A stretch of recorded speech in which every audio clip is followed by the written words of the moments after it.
మనం ఇచ్చింది ఏంటి? ఎంప్లాయీస్ జీతాలు, వృద్ధాప్య పెన్షన్లు. ఇంతకు తప్ప నుంచి వేరే ఏమైనా చేసావా? ఏమి చేయలేదు. ఏమేమి చెప్పావు? మహిళలందరికీ కూడా 18 ఏళ్ళు నిండిన మహిళలందరికీ 1500 రూపాయలు ఇస్తామని వాళ్ళందరూ కూడా ఎదురు చూస్తారు. ఇంకా ఇదేదే అని చెప్పేసి సో అమ్మకు వందనం పేరుతో చెప్పి 15,000 రూపాయలు ఇస్తామని చెప్పి ఎంతమంది ఉంటే పిల్లలు అంటే జ్ఞానం పుట్టించుకునే పరిస్థితి ఉంటే వాళ్లకు ఇస్తామని చెప్పి మోసం చేసి ఈరోజు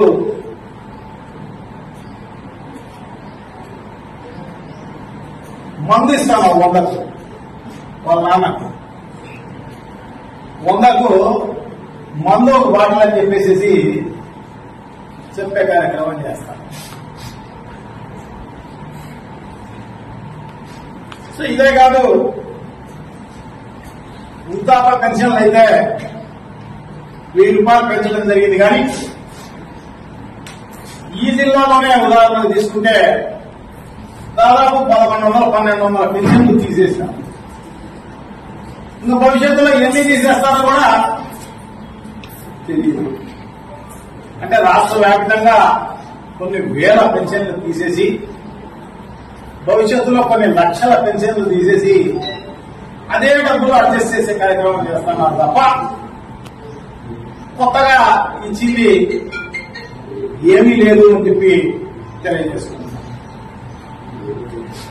అదే కాకుండా మహిళలందరికీ ఆర్టీసీలో ఉచితం అని చెప్పి వాళ్ళందరూ ఎదురు చూస్తున్నారు. అందరూ పాపం అక్కడికి పోదాం ఇక్కడికి పోదామని ముందుగానే వాళ్ళు ఎలక్షన్లోనే మాట్లాడుకుని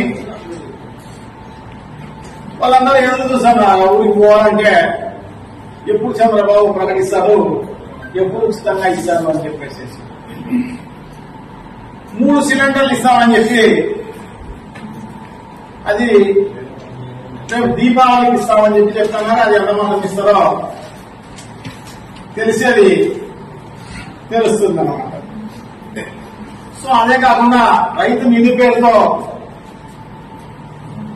20,000 రూపాయలు ఇస్తామని చెప్పి ఖరీఫ్ కూడా ముగుస్తోంది.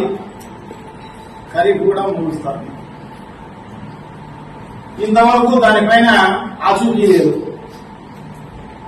దానికి ఏదో కమిటీలు వేసేస్తాం, ఇంకొకటి వేస్తాం అని చెప్తే పరిస్థితి ఉంది తప్ప చేసిన పరిస్థితి అంతకన్నా లేదు. చాలా దారుణం. అదే కాకుండా బీసీల అందరికీ కూడా 50 ఏళ్లకే పెన్షన్ ఇస్తామని చెప్పడం జరిగింది.